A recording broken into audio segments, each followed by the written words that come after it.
ating pagsasaliksik sa katotohanan sa salita ng ating Panginoon, binigay po ng ating Panginoon na ang Ama o Ina at saka anak, ito po ay tumutukoy sa spiritual na sarili ang ating sariling kaisipan at saka damdamin. Kung hindi po ako nagkakamali, makikita po ito sa Deuteronomy na yung mga tinutukoy na mga next of kin o malapit na kamag-anak ay walang iba kung hindi ang ating sariling kaisipan at damdamin. Kaya po kung titingnan po natin, ang pinanggalingan po natin, sa pagkakaalam po natin, tayo po ay meron ng spiritual life dahil sa katuruan na nakakalakihan po natin ako bilang isang Katoliko, ang malaking sekta. Sa mahabang panahon, ang aking pong paniniwala, ang mga tinuturo po ng mga pare sa pagmimisa po nila, ay yun na po yung paraan para makalapit sa ating Panginoon. Pero kung bakit po sa katagalan po ng panahon at sa mga ginagawa ko ayon sa katuruan po nila, ay hindi po ako nakaranas ng spiritual growth. Kaya po madalas kong sabihin, talaga pong wala po akong spiritual growth dahil wala naman po akong spiritual life at hindi po kilala ang tunay na Diyos. Kaya ang makikita po natin dito, bawat isa po sa atin, tayo po ay naging sincere sa paghahanap sa katotohanan sa salita ng ating Panginoon. Sa karanasan ko po, hindi ko po kagad nakita dahil ako po ay umanib sa ilang grupo na nagbabasa na ng Biblia. Pero gayong nakikita ko, very organized sila. Parang hindi po ako umalis sa Katoliko kasi meron po silang mga gusaling magaganda. Yung iba po, mayaman na po sila. At air condition na po yung mga venue ng kanilang fellowship. Doon ko po na itatanong sa sarili ko, kung nagbasa na ako ng banal na aklat, yung pong transitioning from yung pong sa matandang sekta, dahil hindi naman po tayo na-train o nahikayat na magbasa ng Biblia, malaking transformation na po yun kasi doon ko pa lang po nakikita yung maraming mga literal na interpretation ng mga mangangaral sa matandang sekta. Gayon ako po ay naanik sa mga nagbabasa ng Biblia. Hindi lang po isa, hindi lang po dalawa. Medyo marami po. Kasi po nakikita ko kung ano po yung ginawa nila sa matandang sekta ay ganon din po yung nakikita ko. Kaya nagtatanong po ako sa ating Panginoon at nagsusumamo na sana i-guide niya ako dun sa kung saan ko siya makikita yung katotohanan sa kanyang mga salita.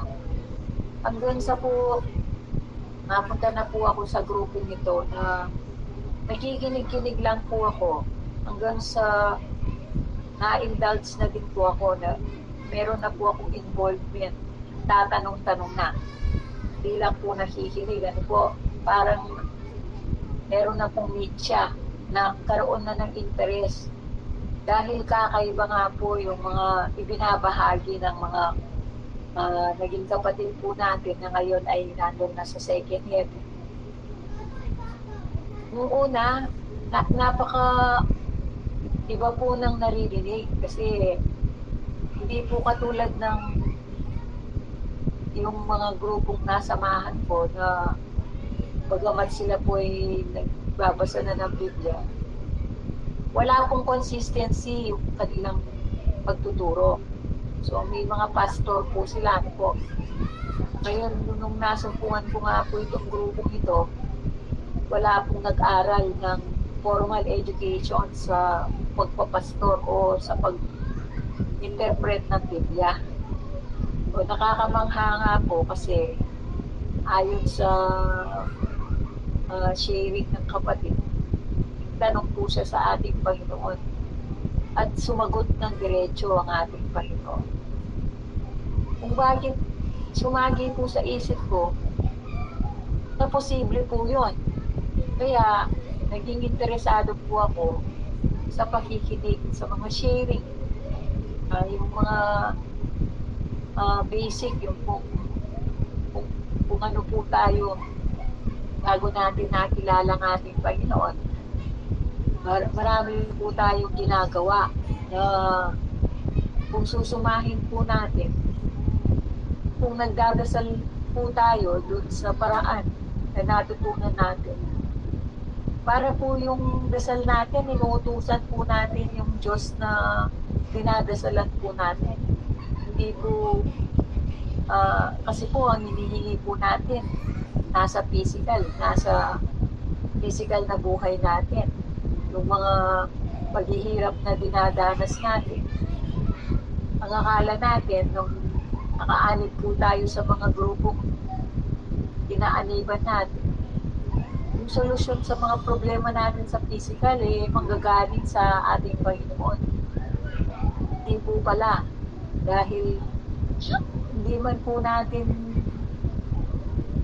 hiningi sa Kanya ang ating kaisipan at damdamin, ito pala ay pwedeng gamitin sa pagpapalago ng ating physical life. Na siya namang naging example po ng ating Panginoon sa papel niyang anak. Hindi po siya nag-stagnate na nag-preach lang po dahil alam po natin isa po siyang karpintero. Nagtrabaho po siya sa kanyang physical na buhay. So ito pong hamon sa atin ng ating Panginoon, gaya po ng naging kapalaran po ni Judas, tunay pong nakilala ni Judas ang ating Panginoon. Pero kung bakit sa isang pagkakataon ay nahibabaw ang kanyang sariling kaisipan at damdamin. Alam po natin, dumarating din po sa atin yan. Kaya ang ating buhay habang nandito tayo sa mundo, ginagabayan niya po tayo through review, through warning, through correction. O kung hindi po niya tayo gagabayan, baka hindi po tayo mag-overcome sa minimithi po natin. Na pag-alis po natin dito sa mundong ito, sa mundong hindi pinrepair ng ating Panginoon. Ibig po sabihin, dun po sa mga mag-o-overcome, meron pong inihandang lugar para sa atin ng ating Panginoon. Kaya po kung mamamatay po ang ating katawan tao, tayo po, kung nakapag-overcome, malilipat po tayo sa second heaven. Na alam po natin, yung estado po natin dito sa mundo, nandito po tayo sa first heaven. Kaya yung anino nung estado ng first heaven, inaatim-atim po natin na sana tayo po ay makapag-overcome. Yung purification process ay maging kompleto. At pag nakapag-overcome po tayo, ay lilipat po tayo sa second heaven. Kaya ito po ay isang naturalesa ng isang tao bilang may katawan at may kaluluwa pa. At tayo po, ang sabi nga po natin, bilang nakakilala sa ating Panginoon, ah, meron po tayong pangatlong elemento. Gaya po nung panahon po ng ating unang mga magulang, sina Adan po at Eva. May tatlong elemento po yun, yung mga halaman, ano po, ang ating katawan, ang ating kaluluwa, at ang presensya ng ating Panginoon. Kaya po pala, kung tayo ay nagmamataas sa paggamit sa ating isip at saka damdamin, at yun naman po ang ginawa ng ang alagad niya pong si Judas at saka si Haring Saul. Siyempre po, bilang mapagmahal na Diyos, i-rebuke niya po sila. Pero darating po yung panahon, dahil po yung ating free will, hindi naman po naalis yun. Hindi po niya tayo ginawang robot. Tayo pa rin po ang magdidesisyon. Kaya, yun po ganun ang nangyari kina Judas at saka Haring Saul. Pero alam po natin sa mga nararanasan natin ngayon, pag makita po natin na tayo ay nagmamataas, i-review po niya tayo. Tayo po ay magpapasalamat kung tatanggapin po natin yung review at magmamakawang uli sa ating Panginoon. Pero, gaya po nang nangyari sa mga unang anak ng Diyos na tunay na nakakilala sa Kanya, meron pa rin pong possibility na sa paggamit ng ating free will, hindi na po tayo tatanggap ng review, correction, o kaya warning sa ating Panginoon. Kaya, ito pong naimukahing paksa ng ating kapatid, yung pong pagtingin sa sarili natin, hindi yung pagtataas sa sarili natin. Kung hindi, ano po yung ating sarili in relation to God? Ano po ba yung nangyayari? Sa spiritual po ba? Lumalampas po ba yung dividing line ng ating physical existence at saka yung spiritual dependence sa ating Panginoon? Kasi po, sa katotohanan lang po, may mga sa iba mas marami po sa atin nasa panahon na nandun na po tayo, yung binibilang na lang po yung ating panahon dito sa mundo. Meron pong pagkakataon, malaki pong tukso, yung pong mga sakit, naririnig ko po, may mga iba po sa mga kapatid na nagkaroon ng sakit na grabe, pero hindi po sila natitinag sa dependence po nila sa ating Panginoon. Ibig sabihin, hindi po, o nga po, ang ating mithiin reunion with God. So even mahil po tayo dun sa grabing sakit, pupunta rin po tayo sa ganon, mawawala ang katawang lupa. Ano ang naging contribution yung presensya ng ating Panginoon sa ating buhay? Ako po, pag minsan dahil gaya po ng panahon ngayon, sobrang init, yung na-imagine ko lang po, kung lahat po ng nararanasan natin inconvenience sa ating mga buhay, kung ikumpara po natin dun sa minimithi natin patutunguhan, sabi ko nga po, walang kapantay yung gaano man kabigat ang problema. Kasi po, yung mga problema sa physical life, nagiging instrumento, gaano makakatibay yung kapit natin sa ating Panginoon. Maaaring ito po yung mga venue para tayo ay mahina. Pero mapagmahal po ang ating Panginoon dahil ang purpose po natin dito sa mundo, kaya po tayo na buhay bilang mga tao ay dahil sa pagmamahal ng ating Panginoon. Kaya po pala sinasabi niya, kung mahal mo ang iyong ina o umiibig ka sa iyong ama o ina na higit sa akin.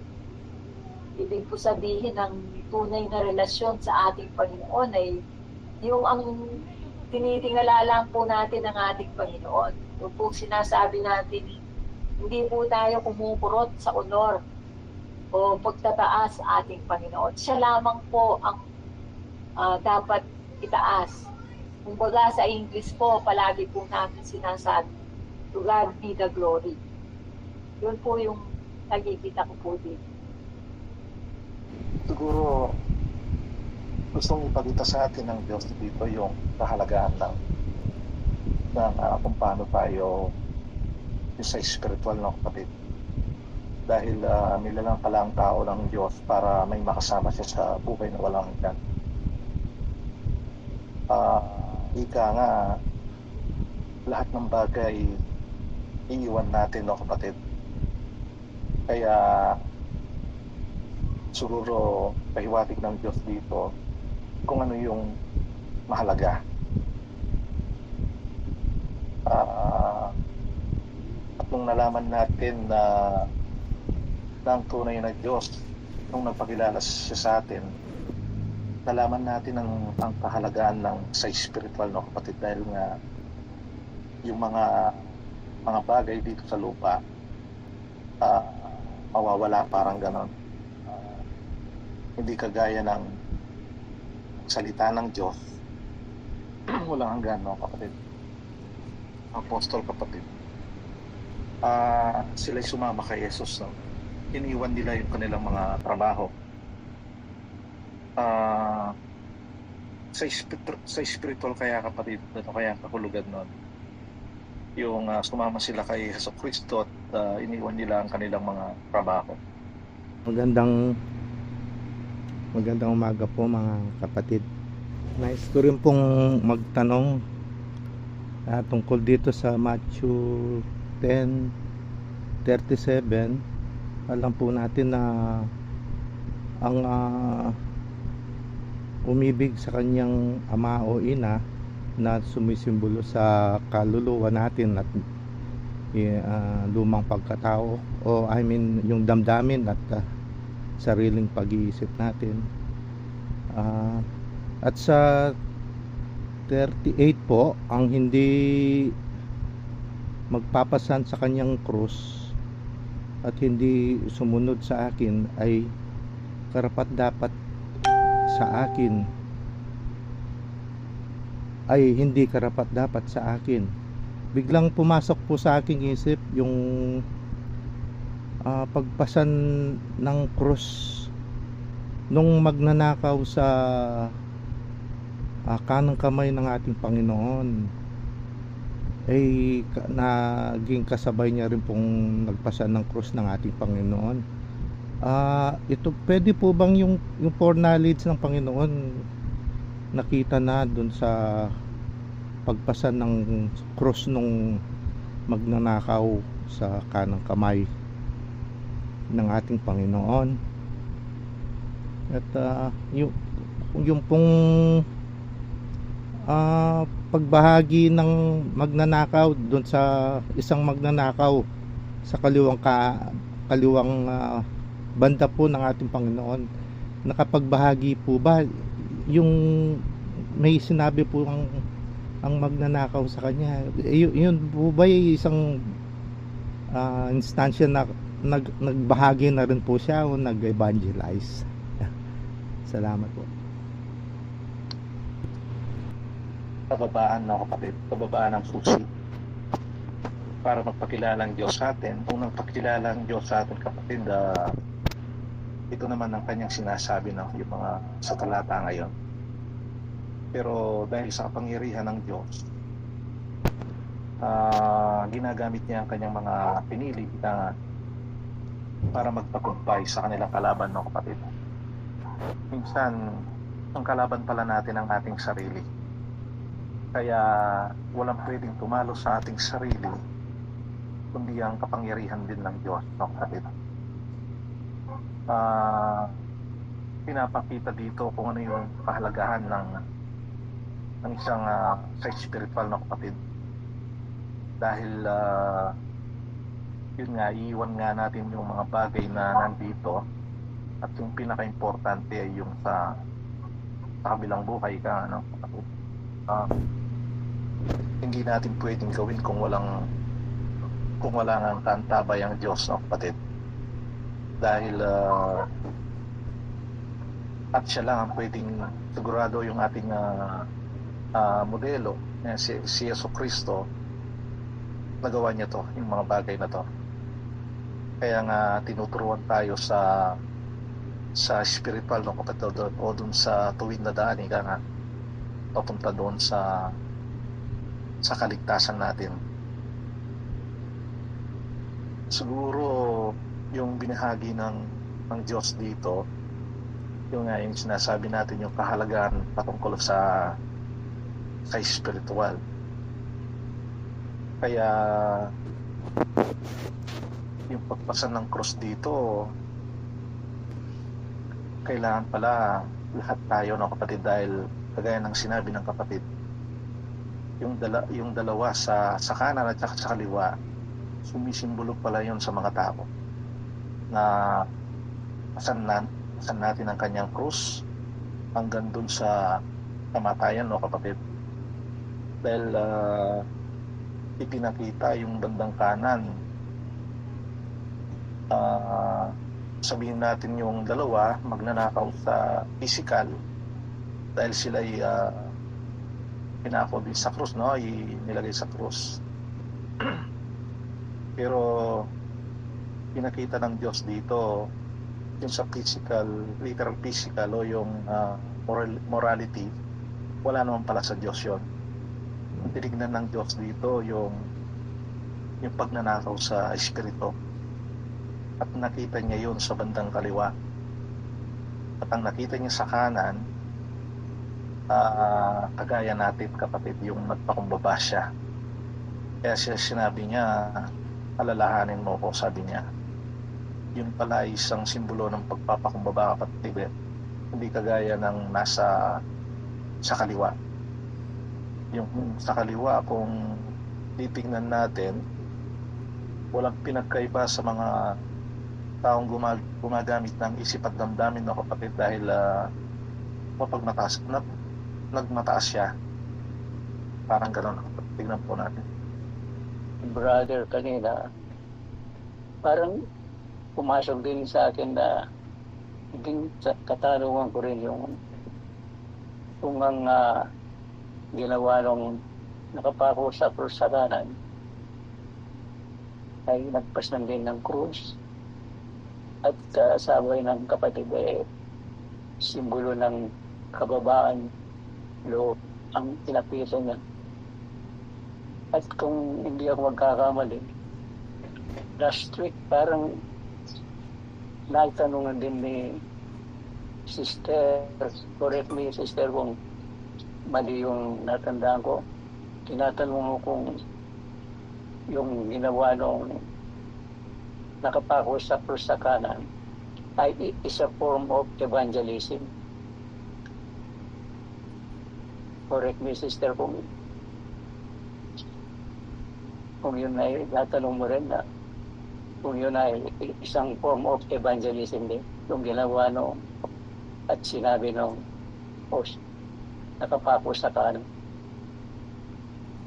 Yun lang, mga kapatid, parang naging katanungan din sa akin. Ewan ko kung nakuha ko yung tanong ni Brother Val doon sa pagpasa ng cross nung magnanakaw sa bandang kanan, kung yun ba sa foreknowledge ng Diyos naging dahil nga dito sa sinabi ng Panginoon na dapat pasanin yung sariling cross. Pero sa istorya, kapatid, kung titignan natin, kung ito man ay nagpasa ng cross, itong dalawang magnanakaw, noong una pareho nilang nilalait ang Panginoon. Pati yung nasa bandang kanan, nilalait din niya ang Panginoon. At dahil itong tinatalakay natin ay para lamang sa mga pili ng Diyos na papasan ng krus, sapagkat ang krus ay sinimboluhan ng katotohanan. Kaya ang katotohanan ay nahayag lang sa kanyang mga pili. Na ngayon, sinasabi nga ng Panginoon, pasanin ninyo ang katotohanan o mamuhay kayo ayon sa katotohanan. Lumalabas dahil yung magnanakaw sa bandang kanan na hindi siya pili ng Diyos, sapagkat nilalait din niya ang Panginoon kasama yung magnanakaw sa bandang kaliwa. Kaya ang lumalabas yung pagpasan nila ng krus, kung pinasan man nilang pareho yung krus, parang kaparusahan lang doon sa ginawa nilang pagnanakaw, o kaparusahan doon sa literal na kahulugan na huwag kang magnakaw. Kaya sila ay nagpasa ng cross. Yung kapatid ang nakikita ko ewan ko kung ganun nga yung tanong ni Brother Val, kapatid. Siguro po pwedeng ma-apply yung pasanin ninyo ang inyong cross sa Panginoon, sa kanyang papel na anak, kung saan nagpasan siya ng cross, no, dahil anak siya ng Diyos. At alam natin na hindi naman sa literal physical na kahulugan ang pakay ng Diyos sa kanyang salita, kundi yung mensahe sa katotohanan sa kanyang mga salita. Yung cross doon na dapat pasanin ng pili ng Diyos sa Panginoong Yesus sa kanyang papel na anak. Nakita yung pinasan niyang cross at kung bakit iyon ang nais ng Panginoon, para darating yung oras na ipapako tayo sa cross katulad niya. Alam natin na ang Panginoon sa kanyang papel na anak ipinako sa krus, at ang krus ay sinimboluhan sa katotohanan. Parang nakadikit na siya sa katotohanan, hindi na pwedeng alisin. Kaya si Pablo, sabi nga niya, kasama akong napako sa krus kasama ang Kristo, na tinutukoy niya yung spiritual na krus, at ito ay sinimboluhan ng katotohanan. Kaya pala gusto ng Diyos pasanin natin yung krus para umabot tayo doon sa puntong ipapako tayo sa krus ng katotohanan, na kung saan doon na talaga mamamatay yung ating matandang pagkatao, dahil lubusan tayong nakadepende sa Diyos, dahil nakadikit na nga sa atin yung krus ng katotohanan, na nakita naman natin ang Panginoon sa kanyang papel na anak nung nakapako na siya sa krus.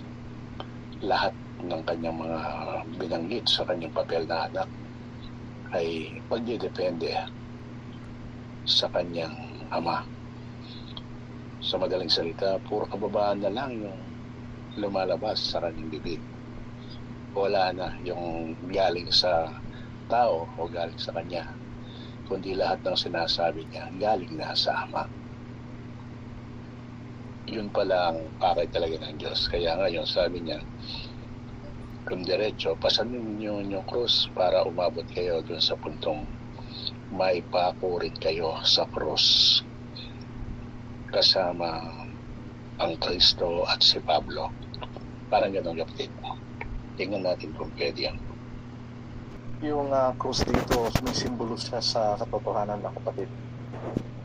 At pag pinasan pala natin ang krus, sumisimbolo rin pala yun sa kababaan na kapatid. Dahil hindi natin pwedeng pasanin yung katotohanan kung walang kalakip na kababaan na kapatid.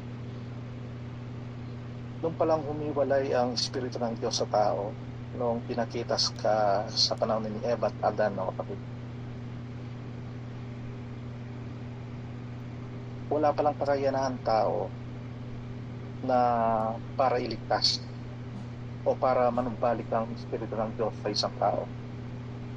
Kaya sinasabi, dahil for knowledge ng Diyos, sinabi ng Diyos, kailangan mamatay ang gumawa ng testamento, parang ganon. At nakita natin yun sa kay Hesus Kristo na kapatid, nagkatawan-tawang Diyos sa magitan ni Hesus Kristo. Siya pala ang susi para manumbalik ang Espiritu ng Diyos. Siya ang ating modelo. Pinakita niya ang daan patungo doon sa matuwid na daan, para tayo'y makumbaba. Dahil ipinakita rin pala ng modelo kung paano yung pababaan. Dahil sinasabi niya, wala akong magagawa kung hindi ang aking amang nasa langit, parang gano'n. Wala tayong kakayahan para manumbalik doon sa Espiritu o sa Espiritu ng Diyos. Kaya ang Diyos siya rin ang gumawa. Kaya siguro pinapapasa niya yung krus sa atin. Yun nga yung tanda ng kababaan, parang gano'n. At yun pala ay katotohanan, no, kapatid. Kaya hanggang doon sa yung dalawang magnanakaw sa kanan at saka sa kaliwa, sumisimbolo pala yon sa dalawang uri ng tao, doon sa nagmataas at saka doon sa nagpakumbaba. Parehas silang nagpasa ng krus, pero yung isa nakapasa dahil sa kanyang kababaan, o nakita niya yung ginawa ng modelo. Kasi yung modelo natin, ginawa niya itinuro niya sa atin kung paano tayo gagawa papunta sa patuwid na daan sa magitan ng kababaan natin, no, kapatid. Tingnan po natin. Verse 39, mga kapatid, ang nakikita ko, sapagkat tayo bilang pinili ng Diyos sa ating, meron tayong dalawang buhay, no? Sa ating spiritual na buhay at sa physical na buhay, binubuo ito ng mga sentido at ng kaluluwa. Kaluluwa ang binubuo ng isipan damdamin. Sa spiritual na buhay, binubuo ng kaluluwa at ng espiritu ng Diyos. Na ang kaluluwa ay ganun pa rin, isip at damdamin. Kung pagsikapan natin mailigtas ang ating sarili, gagamitin natin yung kaluluwa sa ating spiritual na buhay. Kaya nire-reject ng Diyos, ayaw niya. Hindi pwede. Imbis na mailigtas mo, sabi ng Panginoon, mapapahamak ka. Kaya ang sabi niya, dapat hindi yung kaluluwa sa spiritual na buhay yung gamitin, kundi yung espiritong galing sa Diyos, yun dapat ang maghari. At kapag naghari yun, sabi nga ng Panginoon, mawalan ng kanyang buhay. Parang yung buhay ng ating matandang pagkatao mawawala. Katulad na sinabi nga ni Pablo, kung anong gusto ko, hindi ko ginagawa. Kung anong ayaw ko, yun ang ginagawa ko. So doon, maliwanag na hindi pinagsisikapan ni Pablo na iligtas ang kanyang sarili o hindi niya ginagamit ang kaluluwa para sa kaligtasan, bagamat nandoon sa kanyang spiritual na buhay, kundi ang ginagamit niya yung Espiritu ng Diyos na nandoon sa kanyang espiritual na buhay. Yun ang nakikita ko, kapatid, dito sa verse 39. Tama, Brad. Yung ano nga pala sa 39, yung nagsisikap magligtas ng kanyang sariling buhay ay mawawalan karapat dahil sa akin ay mawalan rito, ngunit ang mawalan ng kanyang buhay alang-alang sa akin ay nakakamit nito. Parang nung una, Brad, kala ko yung work out your own salvation parang hindi spiritual nga pala, no, Brad, yung dapat wag nating gamitin ng sariling damdamin sa kaligtasan. Kailangan manggaling nga pala sa ating Panginoon. Yun po. Salamat, Brad. Ng Diyos. Dahil sinabi ng Diyos, kailangan mamatay ang gumawa ng testamento. At nakita natin yun kay Jesucristo na nagkatawan tao ang Diyos, no, kapatid? At doon sa kanyang pagkamatay, kapatid, yung pala'y victory. Ibig sabihin na nakikita nung hindi natin kakilala ang Diyos, kapatid, maawa tayo, parang gano'n, no?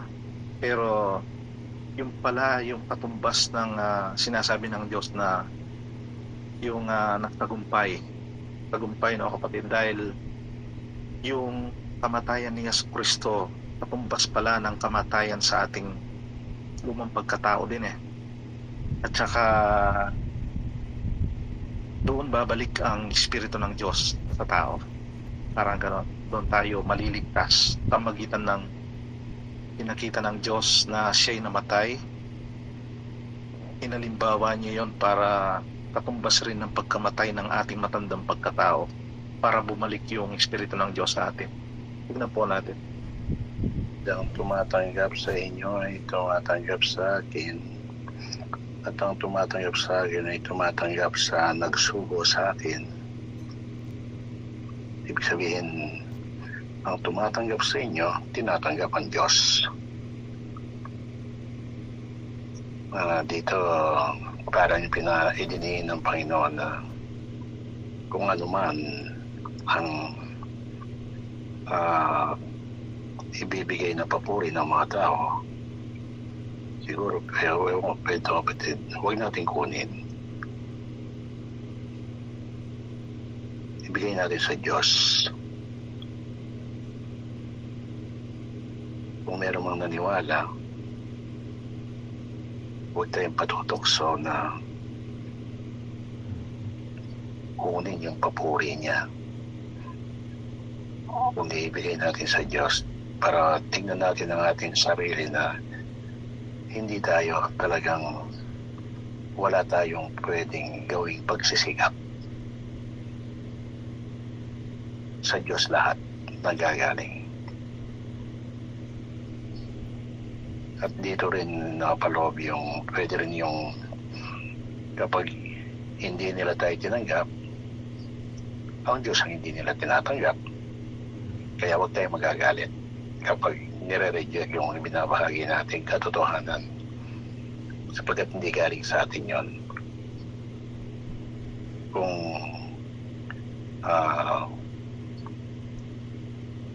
nagsalita ng masasama dahil doon sa ibinahagi nating katotohanan, hindi para sa atin yon, para sa Diyos pala yon.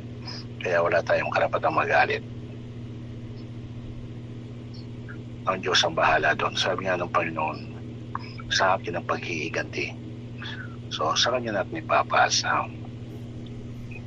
At kung merong magsalita, ayun nga, at kung merong mga bagay na gagawin sa atin na hindi maganda, tulad nga ng mga iba't ibang masamang salita,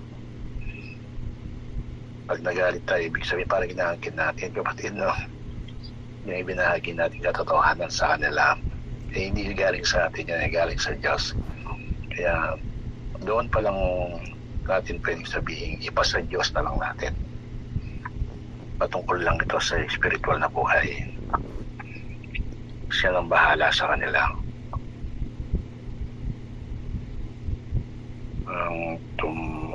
Parang yun ang nakikita ko pa dito sa verse 40. Yung sinasabi ng Diyos dito para sa mga pinili ito, no, kapatid, para sa atin to. Dahil ito palang sinabi niya na to,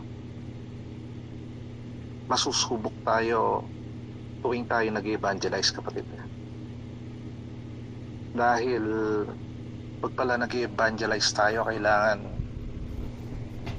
sinasabi natin na noon, kailangan kinamumuhian natin ang ating sarili, parang gano'n, no, kapatid. Katumbas din pala ng yung sinabi ng Diyos sa yung kung kailangan ng Diyos ang ating mahal. Yung sinabi niya ang umiibig sa Ama o sa ina na higit kay sa akin ay hindi karapat dapat, parang gano'n. Sa ating pag-evangelize, kapatid, dito tayo masusubukan ng Diyos, kung iniibig natin yung pwede sabihin natin mga bagay, no, o yung ating sarili o ang ating kahit sino man, parang gano'n. Kailangan pala ng Diyos, at yun ay katumbas ng isang pagpapakumbaba ng isang sanggol, kapatid. Kailangan pasan natin ang kanyang krus tuwing tayo nag-evangelize, dahil pasan natin ang katotohanan. Kung pasan natin ang katotohanan, walang lalabas sa atin na nagmula sa atin, kundi yung katotohanan ng ating pinapasan na nanggaling sa Diyos, parang gano'n, kapatid. Yung mga sinasabi ng Diyos dito, masusubok tayo pag tayo nag-evangelize. Yun, kapatid, tignan po natin ang Diyos, na kapatid. Susubukan tayo kung mayroon tayong kakayahan o magpapakumbaba tayo. Pag pala tumatanggi tayo, kagaya ng nasabi, no, ng sina Moises, tumatanggi sila, Yung pala ang gusto ng Diyos. Sumisimbolo yon sa kababaan. Tinitignan niya tayo kung yung kakayahan natin, kasi yun ang magpapahamak sa atin, kagaya ng nahulog, no, sina Judas saka si Aring Sauli, dahil ginamit nila ang kanilang pwede sabihin nating damdamin, kapatid, dahil maganda naman ang kanilang nasa, pero yung pala'y pumapasok ang kanilang kakayahan, parang gano'n. At hindi pwede sa Diyos yun, dahil kababaan talaga ang hinahanap ng Diyos.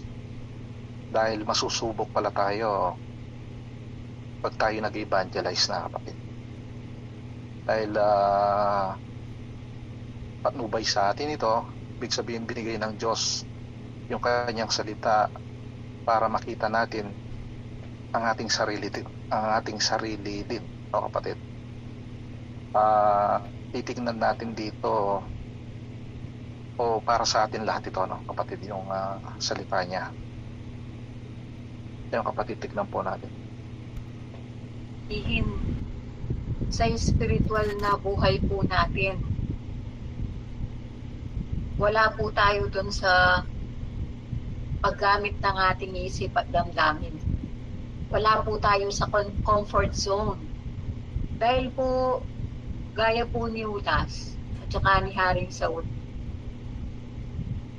hindi na po sila na-convict dahil masarap po yung naging karanasan nila, yung ginamit na po nila yung damdamin at saka kaisipan. Yun po yung malaking tukso sa mundo. Kaya po pala si Pablo, sabi niya, yung gusto niyang gawin, hindi niya nagagawa. Pero yung ayaw niyang gawin, yun naman ang kanyang nagagawa. Kaya po pala sa spiritual, dahil meron po tayong dalawang buhay, sa physical at saka spiritual. Sa spiritual po, yung sasanayin na po tayo ng ating Panginoon. Yung ating pagtapak sa first heaven, tinanggap po natin na yung hindi nakikita ng mata, yung po yung eternal. Kaya pag minsan po sa bawat isa po sa atin, natutokso po tayo dahil totoo naman pong nakaka-enjoy ang mundo ito. Pero ang destination po natin, yamang tayo po ay tunay na o sincere na nagsaliksik sa katotohanan sa salita ng ating Panginoon. Hindi po siya ganun ka-acceptable sa pananaw ng isang tao. Ibig po sabihin, dahil po malakas din ang kabig ng paggamit ng isip at damdamin. Pero nasa atin po yun, yung free will na nananalaytay pa sa bawat isa po sa atin. Gaya din po ng isang hindi nakakilala, yung free will na nananalaytay sa kanya ay maaari pa rin magdesisyon para siya ay makapunta doon sa katotohanan sa salita ng ating Panginoon. Gayon din naman po sa atin na nakakilala na sana nga po habang patuloy po tayo sa dalawang buhay po natin ay makamtan po natin ang lahat ng babala, ang lahat ng review, ang lahat ng correction na ginagawa sa atin ng Panginoon ay sana matanggap natin para tayo ay mapunta doon sa purification process na ayon sa kanyang standard. So sa pagkakita po natin sa spiritual, hindi po ganun ka-conveniente dahil gaya po ng alam po natin sa bandwagon mentality. Kaya sabi, konti lang po yung many are called but few are chosen. Konti lang po yung seryosong maghahanap sa katotohanan sa salita ng ating Panginoon. Gayon pa man, yun ay ang desisyon ng isang individual. Lahat po tayo, gaya nung tayo po ay hindi pa nakakilala, dahil po talagang hinahanap po natin ang katotohanan, hindi po natin alam na masusumpungan po natin ang katotohanan sa kanyang mga salita. Kaya sana po habang tayo ay nire-review, pinipino ng ating Panginoon, ay matanggap po natin at sumailalim po tayo ulit o yung magpakita po tayo ng kababaan na katanggap-tanggap sa kanyang standard. So sa physical po, dahil po libre-libre tayong gumagamit ng isip at damdamin, komportable po tayo doon. Kaya sabi po natin sa physical life, kung may problem, dahil problem niya, may solusyon. Makikita po natin ang solusyon dahil gamit po natin ang isip at damdamin within the limits of what is right. Pero sa spiritual life po, hindi po ganun kakomportable dahil sa isang banda, pumapasok po yung paggamit ng damdamin yung katulad po ni ito pong kinain ng malaking isda, inuutusan na siya ng Panginoon, sumaway po siya sa utos ng ating Panginoon. So bilang mga anak ng Diyos, marami pa rin pong mga pagsubok na ibibigay po sa atin ng ating Panginoon. Pero kung tayo po ay kakapit, bagamat hirap, mahirap po. Kaya sabi niya, for the elect's sake, baka wala man pong maliligtas. So,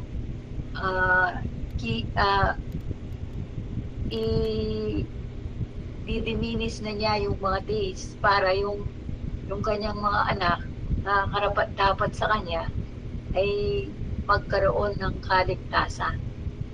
Kaya, ang pagkakita ko po dito, bagamat sinasabi natin nasa per 7 tayo, ano po, ngayong meron po tayong katawang physical.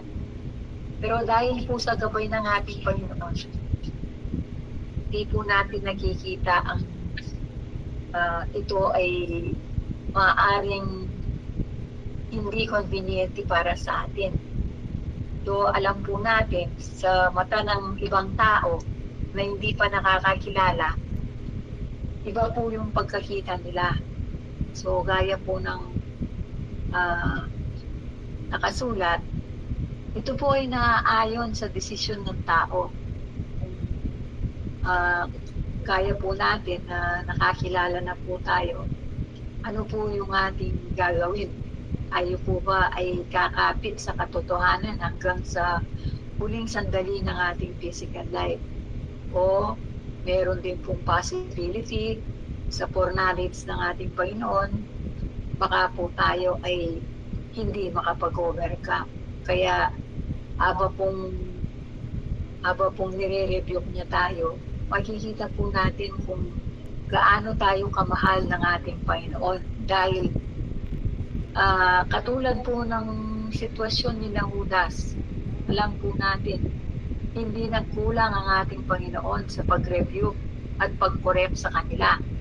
Pero dahil nga po meron silang free will, hindi na po kontrolado ng ating Panginoon ang kanilang choices. Yun lang po.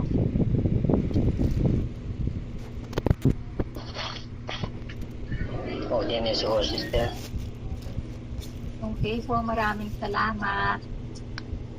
Thank you Salamat po. Thank you po. Salamat po, kapatid. Maraming salamat.